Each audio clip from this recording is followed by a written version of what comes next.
Hello and welcome to this Google Hangout on Air in Greening the Economy, Lessons from Scandinavia, the MOOC. My name is Peter Arnfalk and I have the pleasure of being the moderator of this Hangout here. And this is part of Module 2, which deals with sustainable consumption and the individual here. And I have to my assistance here of responding to all the tricky questions that you've been asking in the forums. I have 3 of the lecturers who are active in this module. And I have at the distance here, we have Oksana Mont, and with me here I have Matthias Lehner and Thidell here. So most welcome here, and I will ask you to do a quick presentation of yourself after a short introduction here. This is a live session here. It's being sent out via Google Hangout, but you can also take part of this afterwards via YouTube, and we will supply that with a link in the course as well here.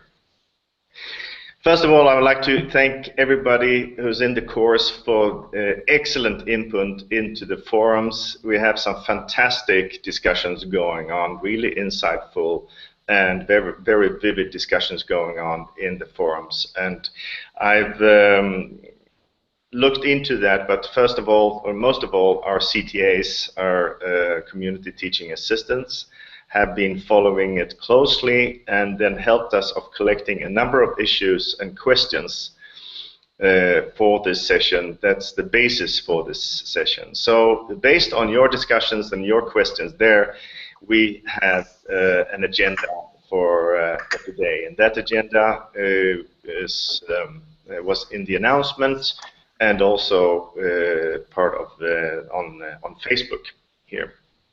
So as I said, we have 3 lecturers active in the module who's going to respond to your questions here. And first out at a distance is Oksana Mont. Tell us, who are you, Oksana? Hello, Peter. Hello, everybody. My name is Oksana Mont. I'm professor in sustainable consumption and production. I'm participating in this model and was responsible for making 2 videos, one on looking at the drivers of consumption and sustainable consumption, and then another video on trying to dispel myths that exist in society among policymakers and businesses with regards to consumer behavior. I'm working at the Institute with issues on sustainable consumption, but also looking at innovative business models and new trends such as sharing economy and collaborative consumption. Excellent, thank you. And can you tell us why you're not sitting beside us here? Currently I'm in Brazil, in Santa Catarina, southern Brazil, where we have exchange with the local university. So we are spreading the word around the world on sustainable consumption at master and PhD level. Fantastic. Well, we're very glad that you could be part of this Hangout as well. Thanks to technology, we're really grateful for that. And then I could perhaps turn to you, Matthias. So my name is Matthias. I'm a PhD student here at the International Institute for Industrial and Environmental Economics. My research focuses on sustainable consumption behavior in the retail store. So I'm interested in consumption behavior, individual behavior, and marketing. You can see me in Module 2 in the lecture called Mind the Gap, which focuses on the attitude-behavior gap and ways to overcome the attitude-behavior gap or narrow it. Excellent, thank you. And Åke. Oh, hello, I'm Åke. I'm a teacher and researcher here at the IIIEE with a particular interest in how to foster a shift towards greener and more environmentally friendly products. So thus you have probably seen me in the video on eco-labeling, which is one set of ways to achieve green products. Excellent. Oh, we're really happy to have you, both of you, here as well, because it matches very well the questions and the discussions that's been going on in the forum. So thank you for your presentation, guys, here. Let's dig into those questions that have been discussed here. I think the first one that we're going to discuss is around the price premium being set on green products, and there's been a discussion on whether or not green products have to cost more. Does it have to have a price premium, and why is that so? Well, let's start with that question here. Why does it have to cost more to buy green products? Matthias, can you help us with that one? Yes, I can give a little overview of that. Unsurprisingly, the answer to do environmental products have to cost more is yes and no. No surprise there. Researchers. Yes, but I'm going to expand a little on this answer. So I've looked around a little bit about what other organizations say, and I'm going to start by mentioning 4 reasons that the FAO Interdepartmental Working Group on Organic Agriculture has to say about why organic products cost more. And then I'm going to expand a little with my own thoughts. So what the FAO says is that one reason why sustainable products, or in this case organic products, are more expensive than their conventional counterparts is simply because supply is limited and demand is higher than supply. That is definitely true for some Western European countries and has been in the past. And so for simple reasons of market supply and demand, market actors are able to charge more for these kind of products. It's not only a question of how much you can charge for it, it's also a question of production, of course. I know that in the forums there was a discussion about whether or not it is actually more expensive to produce sustainable products. There's studies that in some circumstances it can be cheaper and more and yielding higher production yields to switch from conventional to organic or sustainable production methods. Overall, it can be said, however, that it is often more expensive to produce sustainable products if you look at the input per yield ratio. And the FAO mentions labor input, for example. So labor input is usually much higher.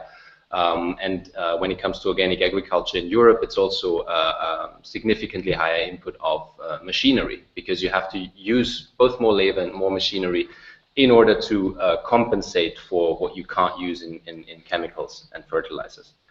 A third reason is the scale of it. It's still very small scale in most markets. It's a niche, both production and consumption, and so there is not the same economies of scale that you get in mainstream markets.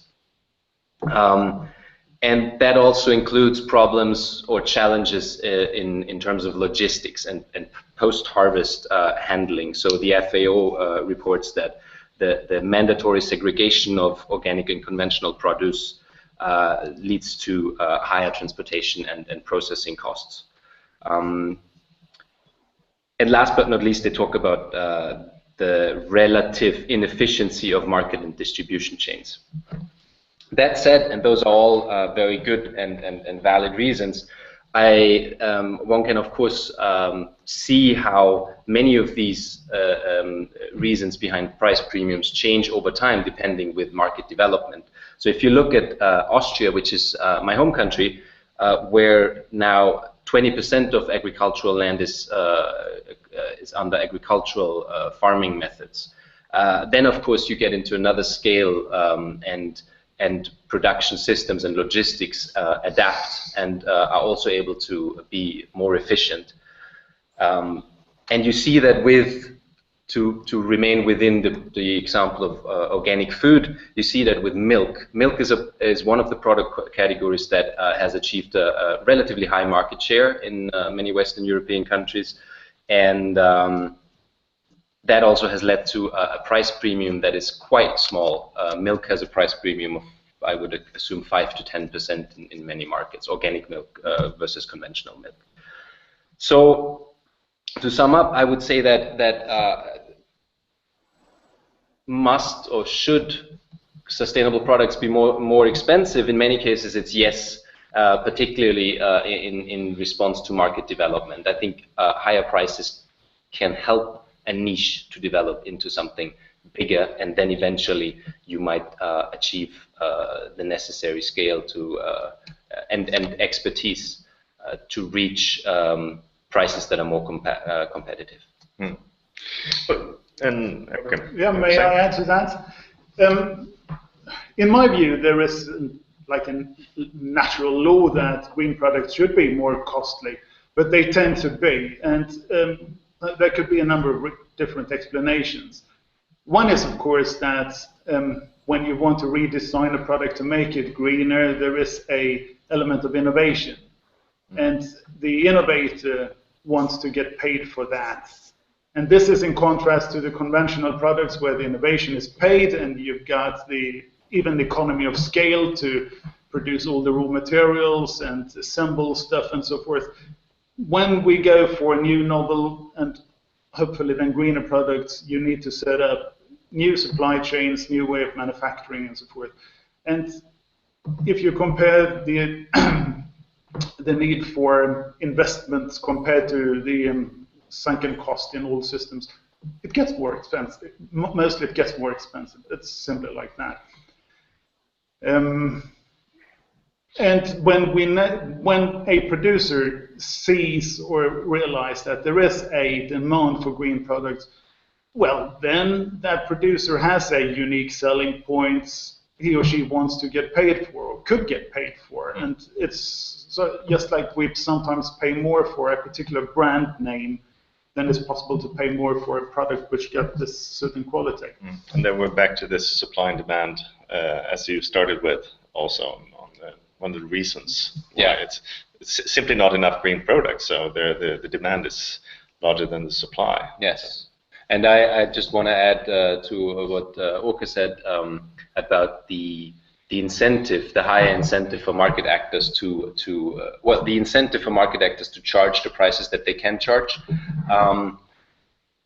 and then maybe to price them more expensively than they would have to. But rather than seeing that as a problem, one could also see it as a long-term investment, because higher prices now for organic products or sustainable products might mean a more sustainable and long-term development of the market, with maybe something of a time delay in development, but on the other hand, a more stable and secure delay, because there's no boom and bust. There's more of a system development. Mm-hmm. But I can try then. Well, I've got a background in engineering and not in economics, but an economist would probably argue that if all the aspects of a product, when we talk about environmental impact and so forth, would be correctly priced, then green products or environmentally benign products would be cheaper than conventional products. But today we don't have that correct pricing, and as an engineer I doubt we'll ever get it, but that's a different story. So we haven't internalized all the externalities. Right. Well said. As the maybe one addition. Oksana, yes.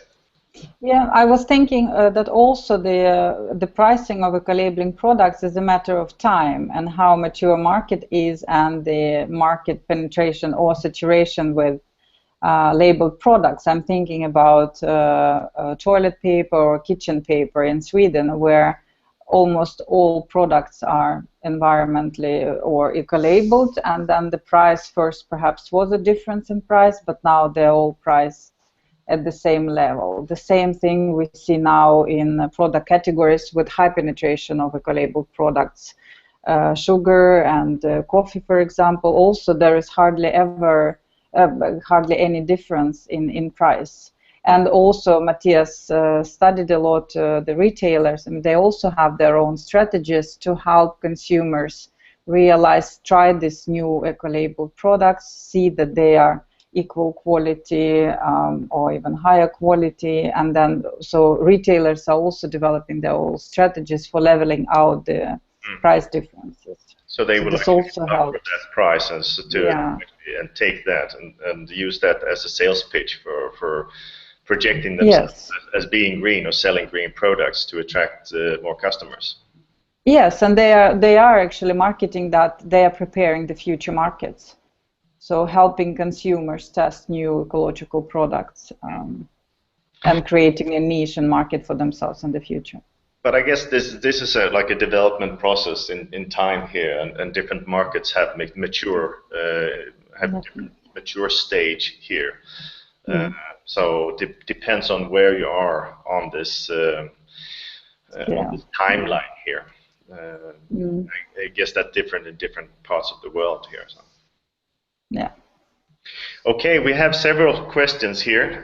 Thank you very much for that. And let's move on here on that. We have so that's about why green product cost more or not cost more. There's been quite a lot of discussion on eco-labeling here, and one of the issues here that we have regarding eco-labeling here, one of the questions that was raised was simply, can we trust eco-labeling? Like, how trustworthy is the sign or the kind of label that it's actually eco or socially responsibly produced or so on? Is it just another marketing strategy, this with eco-labeling here? Are they trying to fool us customers? So if we're like provoking the question here. And luckily we have a person who's been digging into eco labels for a long time. Okay, here. What do you say? Can we trust the eco labels? No. Or yes. Researchers. Yeah. Well, this is not only a researcher's answer. Eco labeling that's a tool to convey information on products, but in a very simplified form. So the one we trust, that's not the small label on the product, but the organization that's behind the label. So here in the Nordic countries, we got a few trustworthy systems I mentioned in my video. You probably can find similar organizations in your home countries, but you need to know the organization that's behind. It's that organization that stands for the trustworthiness. And we can find on the market many labels we don't know of. And my suggestion is that you either dig up information about them, evaluate if you trust them, or simply disregard them. Of course, you can find a lot of marketing tricks among labeling-like initiatives. So keep in mind the organization behind. Can you find information about it? Is it well known in your society? Can you figure out what the requirements are? Or do people you trust the system? Well, then you probably can trust it too. So but don't trust any label. Yeah, but can you say something? You're talking about organizations that are trustworthy. But can you say something? Give some examples of an organization that you can trust, as compared to some kind of obscure labeling. Well, in real eco-labeling, there is a so-called third party, an independent organization behind. Sometimes it's set up as an independent eco-labeling organization. In the European Union, the Commission has a sub-branch that stands behind the European eco-label. Sometimes there could be NGOs who are launching the eco-labels. You find such initiatives in many countries, actually. Sometimes it's the state that's behind it, or a branch organization of the state. Those, I would say, could be less trustworthy. There are, first of all, the private ones, like when a company is putting on something that looks like an eco-label on the product. Or if an organization run by a number of producers set up its own requirements, then it's not independent, but in the hands of all the producers. It could be good anyway, but it doesn't necessarily have to be. But you would encourage the consumer or potential consumer to actually, if you're interested in what's behind these labels, or to go in and investigate themselves. Who's actually certifying? Who's the certifying body? Well, if you don't know anything about eco-labels, it's like that. I would say that here in the Scandinavian countries, and I know that's the same situation in many other countries, we have a number of eco-labels in the marketplace. We see them, we know them, we read about them in the newspaper, we hear about them in the radio. It's among our common knowledge. So it's mainly not a problem, actually. But in some countries where eco-labeling ain't that common, then you may need to make your own investigations or check with a consumer NGO or an environmental NGO or something like that. So basically a independent third-party certifying body would kind of safeguard that there would be some trustworthiness behind the labeling scheme there. Spot on. Spot on, thank you. Good. Would you like to add to that a word from Brazil?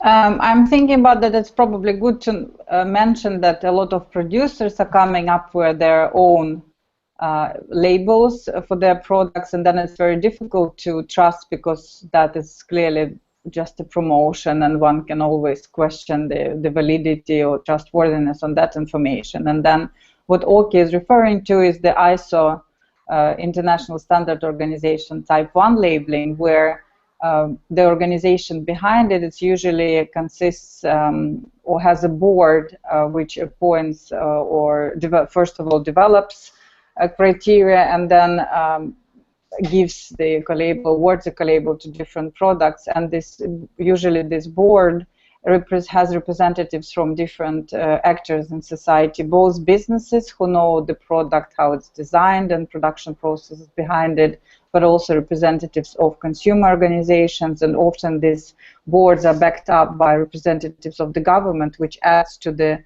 level of trust for these organizations. Excellent. So that's what I was thinking. Yeah, thanks, Oksana. Matthias, have any thoughts on that? I'll wait for the next question. Okay. So should we sum up? You can trust some labels. In some cases, they are only launched by companies to promote themselves, add to their brand names, without meaning very much. Well, maybe one thing. Yes, go ahead. I was thinking that often consumers get confused with eco-labels because there are so many of them, and it's very hard to then distinguish which label is more trustworthy and which is less. In Europe, we have, for food, for example, we have more than 100 different labels, so it's very difficult for consumers to really keep track of which labels are trustworthy and which are not. So one thing to say is that also for consumers it's important to distinguish between labels that are given to products versus labels that are given to or are placed on the packaging. So one needs to be a bit careful and distinguish between these two, because, for example, the green dot, the originally German system, which now exists in many countries, it actually only gives information that the packaging is part of this green dot system, meaning that there is an actor in society who will take care of the packaging itself, but it says nothing about the content of this packaging. And for many consumers, this could be confusing. So in principle, you can have a landmine being sent with the green dot packaging there. And of course, the original idea with eco-labeling is to, because eco-label is usually, it doesn't represent any information. So consumers, we need to know what this sign basically stands for.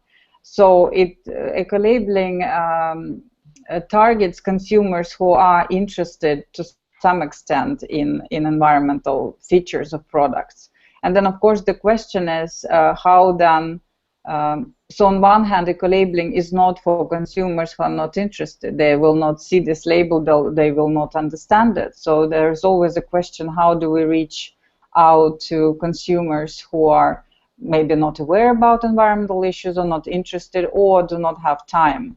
Mm-hmm. And then, of course, there is the whole bunch of other tools that can be used. And in Europe, one latest sort of developments is something called nudging, where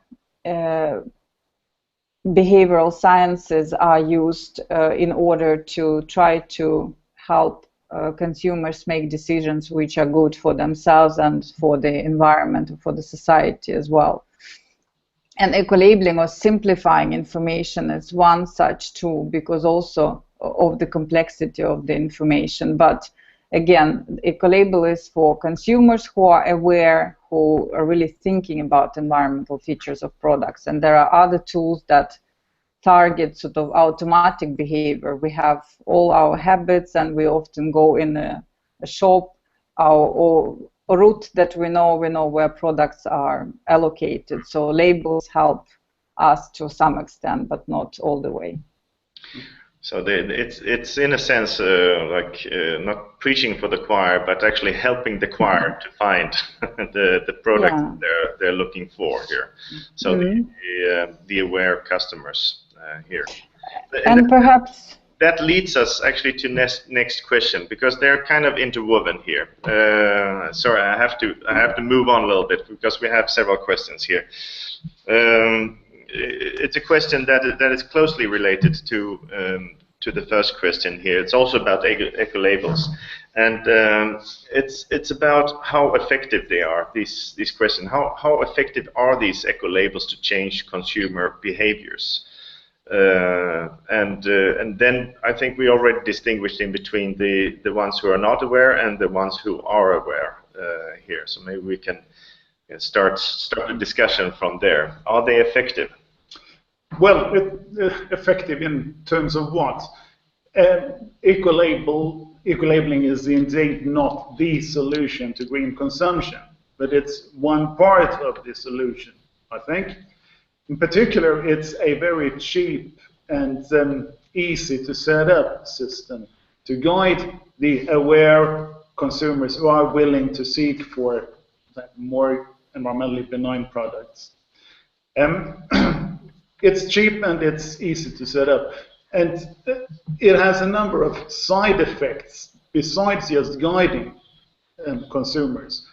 It's sometimes a vehicle for discussion in debates. It's possible to use it as a materialized way of talking about consumption and environmental issues together.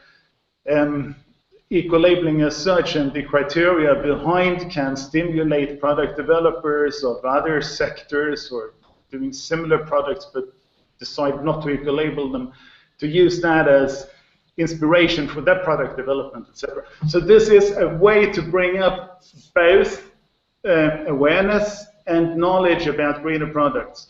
And I believe that these side effects are as important or even more important than just the consumer guidance effect of it.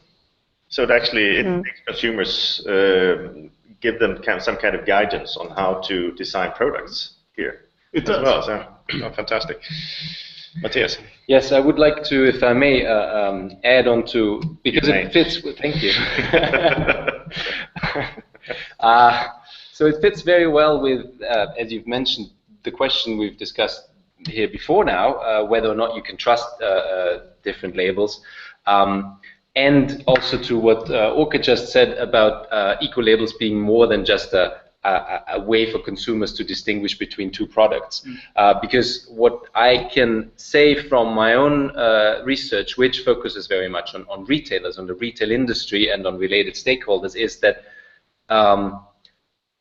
a number of labels are very useful and helpful, and those are distinguished from the large number of somewhat unknown labels that are out there, which Oksana had talked about. So it seems like from my research that there's a small distinguished number of labels that have high levels of trust, and the most important thing seems to be that they unite a number of stakeholders. They manage to get together businesses, NGOs, governments, consumers, and producers who all support a label for their own benefit. Consumers get simplicity in their decisions and a high level of trust. Producers can, as you say, develop new products and manage to get some kind of stability and independence connected to their extra efforts, compared to, for example, being as a producer connected to a retailer's private label, which is where you are very much exposed to this one retail organization's decisions. Yeah. There's much less risk in being connected to an independent organization. NGOs like it, and if you think of labels such as organic agriculture, for Marine Stewardship Council, for fair trade, yes, you get all these labels. You very easily manage to get NGOs to actively campaign for them, which is otherwise quite surprising. Yeah. You wouldn't. I mean, the example in Sweden would be that a number of independent NGOs actively basically participate in the market development of the organic food market. So they help retailers to market these products, and retailers are obviously very happy about it. Retailers also seem to not really try to undermine certain labels, for example. I've not seen any evidence in my research that the major retailers, which sometimes would have the power to do so, they don't really try to say diminish the value and the trust in organic food labeling. Rather, they appreciate it for the credibility it gives to their own efforts. So it actually creates an even larger arena. You brought up the producers' side here, and you also bring up that you have a discussion with even more actors here, inclusive the NGO here. So yeah. Okay. I would say it's not a complete game changer, but it contributes to many others that can change the rules of the games. And it's, would say, effective or efficient in the sense that it's a very simple system to set up, and it's cheap to implement compared to many other policy instruments or other ways you can stimulate the development and marketing of green products. That's but great. It doesn't indeed change the mentality of all consumers. No way. Oksana, do you have a say on this? Yes, maybe to round up.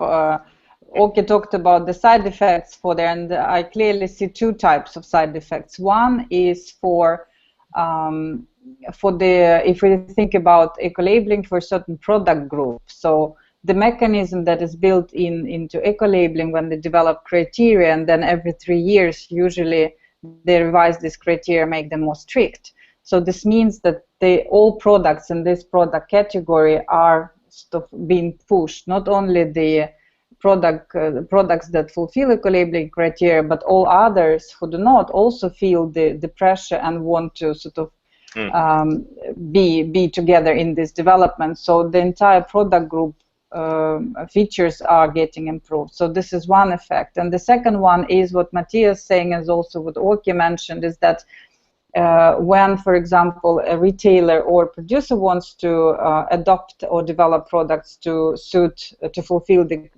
eco-labeling criteria, then we talk about the entire supply chain, all the actors in this chain who needs to change in order to help the producer or retailer fulfill the criteria. So it's also not only in the product group actors want to change and improve, but also we have the supply chain perspective or life cycle perspective also. Amazing. Well, we see a lot of effects from eco-labeling, not only choosing a certain product on the shelf in the store here. So, yeah, great. Thank you very much on that issue here. Let's move on when it comes to eco-labels here. We have more questions when it comes to, it was a very popular thing to discuss in the forums here. We have a question here on how to make these eco-labels become more popular. Like how to promote eco-labeling or promote the purchasing of eco-labeling products, or actually to supply more eco-labels in the stores here. And we have a question here which is interesting. Took an example from Brazil, where you're sitting, Oksana. We may ask you. Let's start by asking you, if you compared, you should live in Sweden here. If you compare in Brazil, have you been looking for eco labels in Brazil? How common are they? I'm sitting in a very small city. Balneario Camboriú, and I haven't seen actually eco labels, and we are in the place where with very small shops. So to be honest with you, I haven't even expected to see any eco labels here, unfortunately. So that's the very short answer. Yeah. But on the other hand, there are local markets where you can buy organic food not being labeled simply because people cannot afford insecticides and pesticides. So you get ecological food anyway if you buy from the local market. They're default eco-friendly there, yeah. Yeah. But if, like, let's say in countries with less purchasing power than we have in Scandinavia, being a very, very rich part of the world here, and a large part of the population can actually afford buying or pay the price premium, as we stated in the beginning here. About here. Let's see, are we all back? Yes. Yes. Sorry for that. I don't know, the built-in evilness of technology here just struck us here. No, like as I was saying, stating a question, like how can we make eco-labeling, the eco-labeling schemes more common, more attractive in countries with less purchasing power? So, what do you say, Oke? Well, first of all, we need to keep in mind that eco-labeling is a market-based instrument. It's there to guide consumers in the choice between that product or that product. And that consumer that is choosing between that product and that product has to be aware of that, first of all, the production of the product has a negative environmental impact and can be reduced by choosing another product. So you need consumers who are able to doing that kind of purchase decisions with that kind of awareness. I believe that in Brazil, with such a large population, there you find a group of consumers with a lot of purchase power.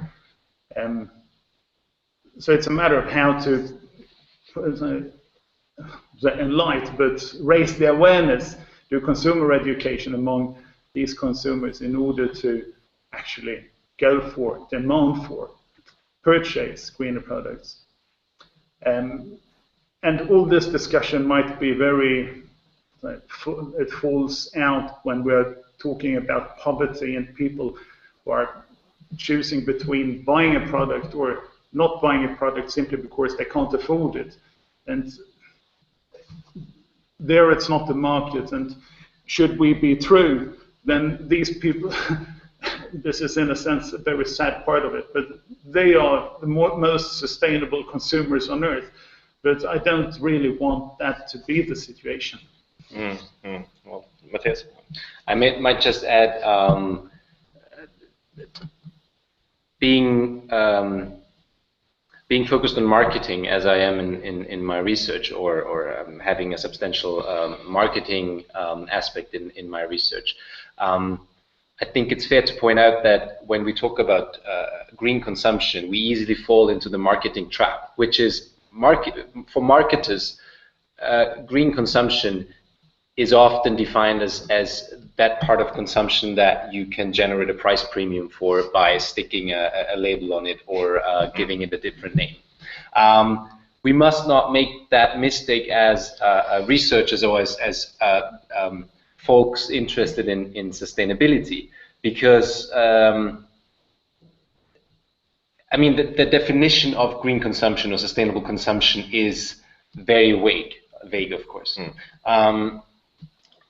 But to claim or to believe that only those people in the world that put sustainably certified or labeled products into their baskets are actually acting sustainably is a mistake. And as Orke has said, there's a group of consumers in often the rich countries, a large group of consumers in the richer countries, and a smaller group of consumers in poorer countries. There's a very rich class in Brazil, which I think one could very much address and try to, one could make an effort and possibly be successful to encourage this consumer group to buy sustainably labeled products.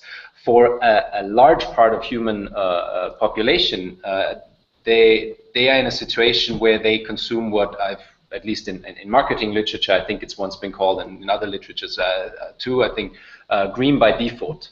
So they are not sustainable consumers because they made an active choice, but because their income is so limited that whatever decision they make, they cannot leave the space of acting sustainably. They consume on a level which is capped by their income that is by any means considered sustainable. No matter what decision they take, they are not going to become unsustainable. So I would not want to point a finger at these consumers and say, how can we encourage those consumers to buy a more expensive product? There's no point in doing that, and that's not the point of an eco-label. Yeah.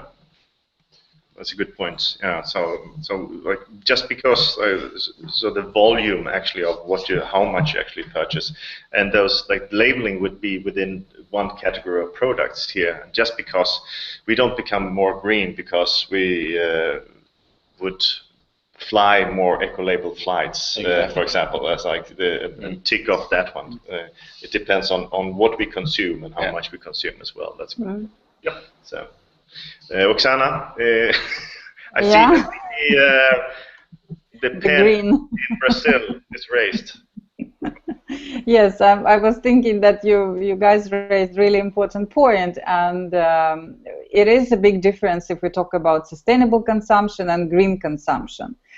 And by sustainable consumption, I think it's easy to think about efficiency strategies, how to make products more efficient, green, and so on. And then, of course, we need to, and this is what we call green consumption. Then it's all about the efficiency of consumption. But then we should not forget about sufficiency of consumption, which is the critical question: how much should we consume?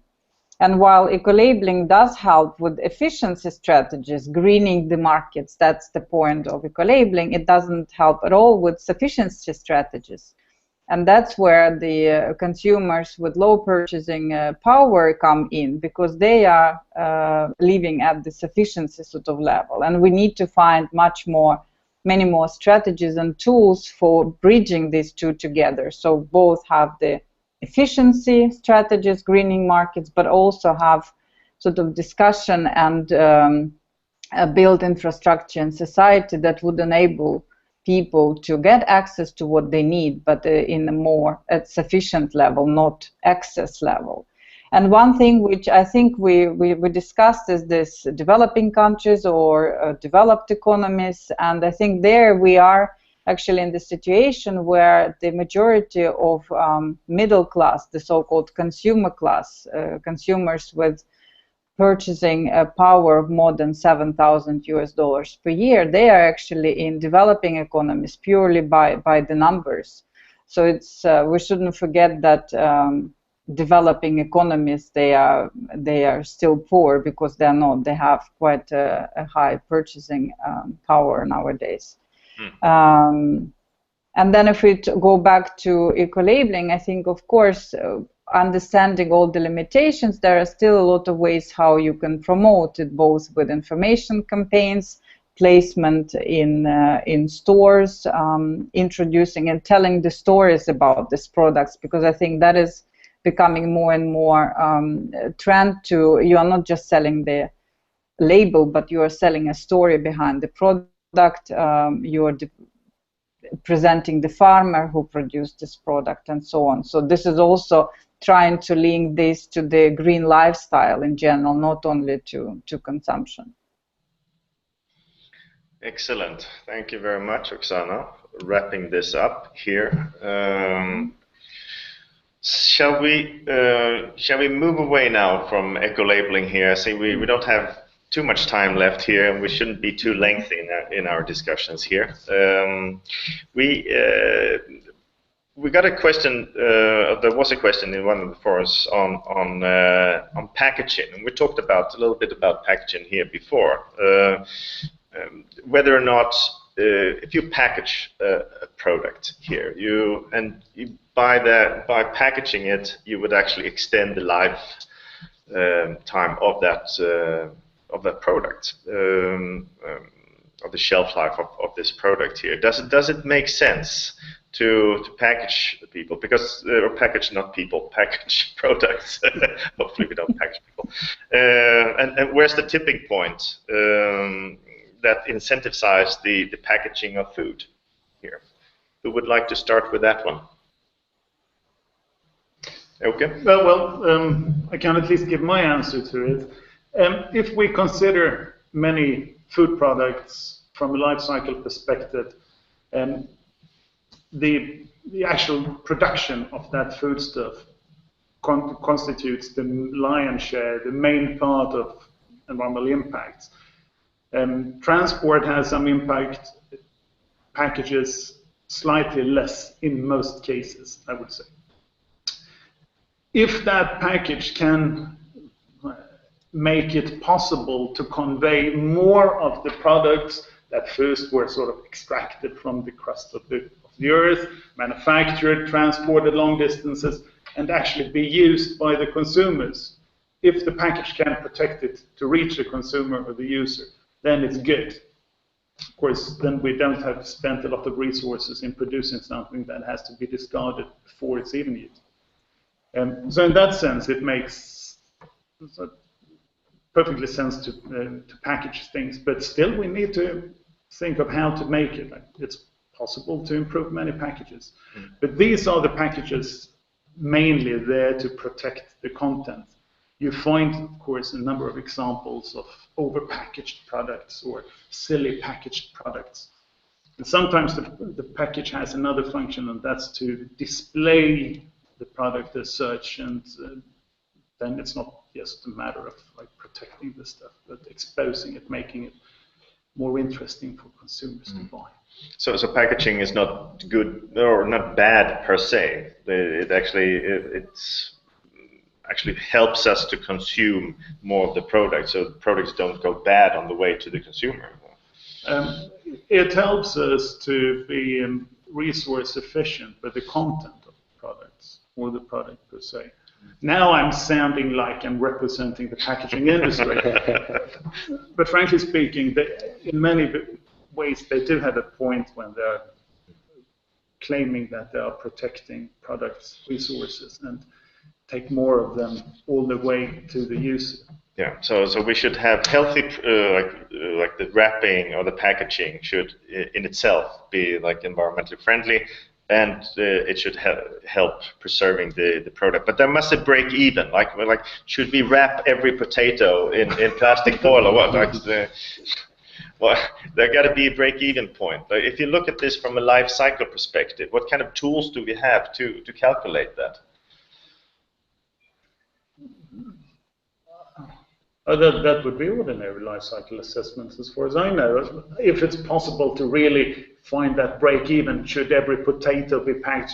Well, it doesn't make sense, does it?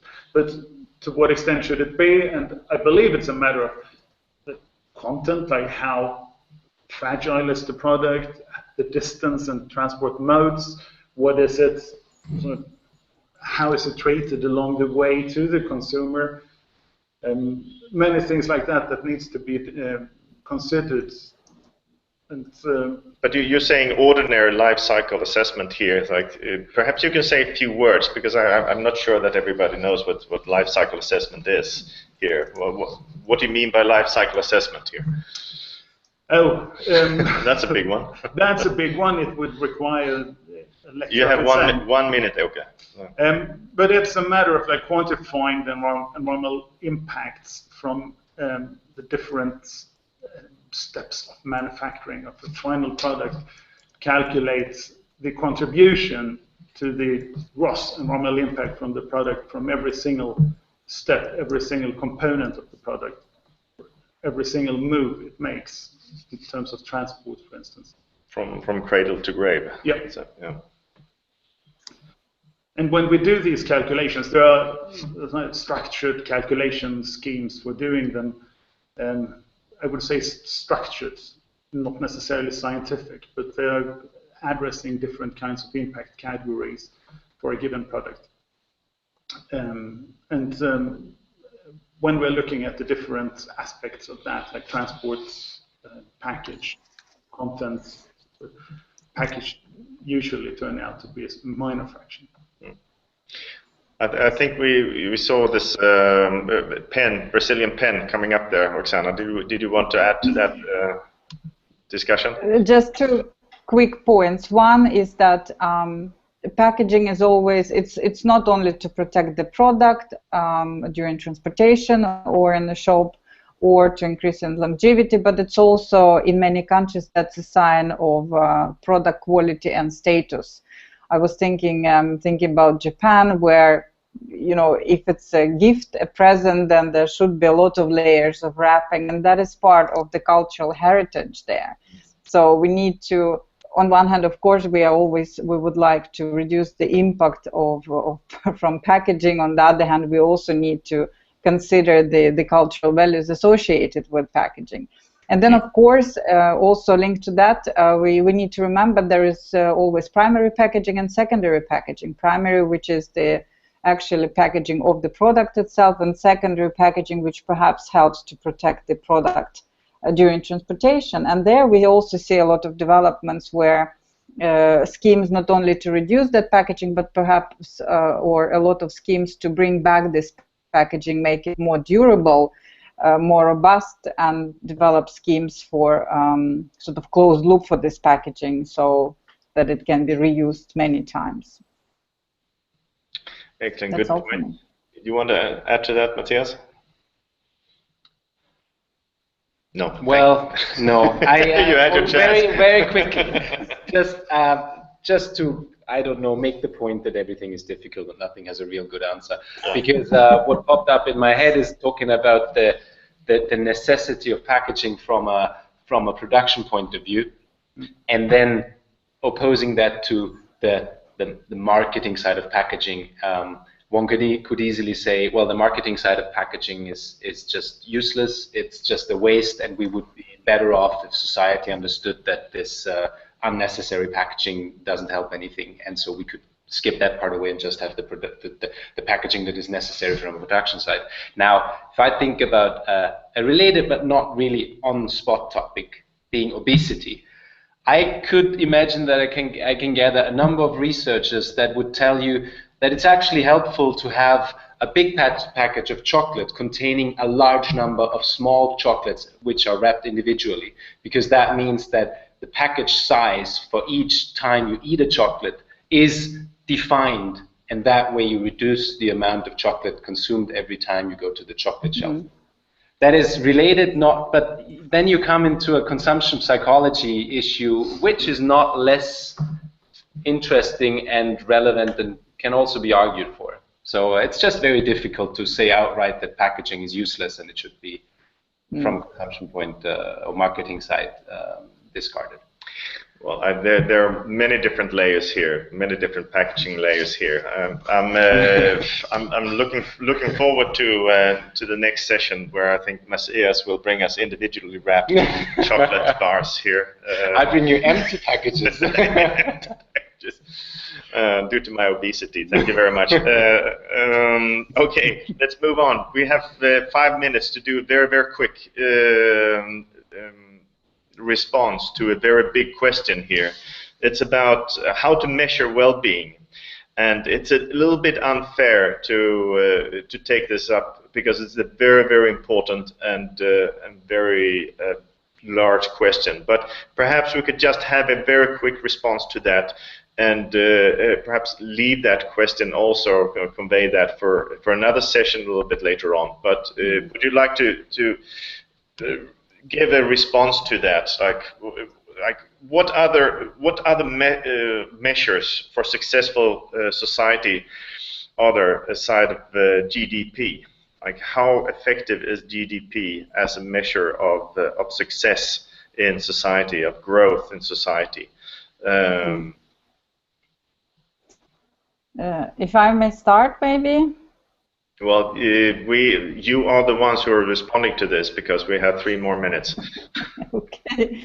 In a nutshell, basically we do have nowadays GDP, gross domestic product, which was developed in sort of mid-19th centuries, in 30s.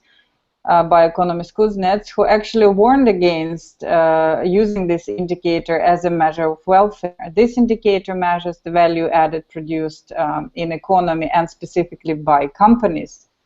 And it has a number of limitations also, if you think about it as a measure for well-being. For the first, to start with, it accounts for all types of value-added activities, both good or desirable for society, producing goods and services, as undesirable. For example, disaster or catastrophe or accident, which will then generate a lot of activities for restoration, also will plus or will increase GDP indicator. Then another problem with GDP is that it doesn't account for non-paid activities, which are all involved in parental duties, child caring, and all the non-paid work in the household. It also fails to account for all different activities that are taking place in informal economies. All the hobbies and different ways of spending your time are not accounted and unreported there. And it's also, since it is an indicator that is used to calculate value added by companies, then all other value added, for example, generated in public sector by financial industries, is very difficult to account for and measure. So basically, all the intangible asset creation is very complex. And then also, of course, it shows only the total increase of value added in the economy. It doesn't say anything about equitable or inequitable distribution of income in the economy. So with all this, it's the problem with GDP, and we've had a bit of a discussion before that it's not the only, of course, indicator that exists now in economy, and different actors also talk about, of course, the level of employment, unemployment in society. Also, there are specific indicators that target, for example, how different groups contribute to it, level of health in society, and so on. There are also aggregate indicators like Index of Sustainable Economic Welfare or Genuine Progress Indicator that do account for other issues. For example, Genuine Progress Indicator is a measure consisting of 26 indicators, which do have account for example, personal consumption expenditures and income inequality, but have also some environmental costs that deduct from this indicator, and other, for example, social indicators trying to account for value of household work and parenting. The problem, of course, always that GDP, why it's so widely used, because it's a relatively simple way of calculating the economic activity value added in society, while all the alternative or many alternative indicators, they are built on sub-indicators that also require value judgment. So they are not as objective as purely accounting for economic activity, and that I think is the main problem with alternative indicators. Well, thank you, Oksana. Sorry, I have to wrap up this session here now. So after this GDP bashing here, I think we need to continue this discussion here in the forums, and perhaps we could get a quick summary of that in the course here, that we write a few lines about alternative ways of measuring this. To come back, as we're short of time here now. I would like to thank you, you all, Oksana, taking the time here, being in Brazil here, and Matthias and Åke, and everybody who's online viewing us now, and then later on YouTube. Thank you very much for attending. Thank you for listening and viewing, and we'll see you next week. Thank you. Bye. Thank you, Peter.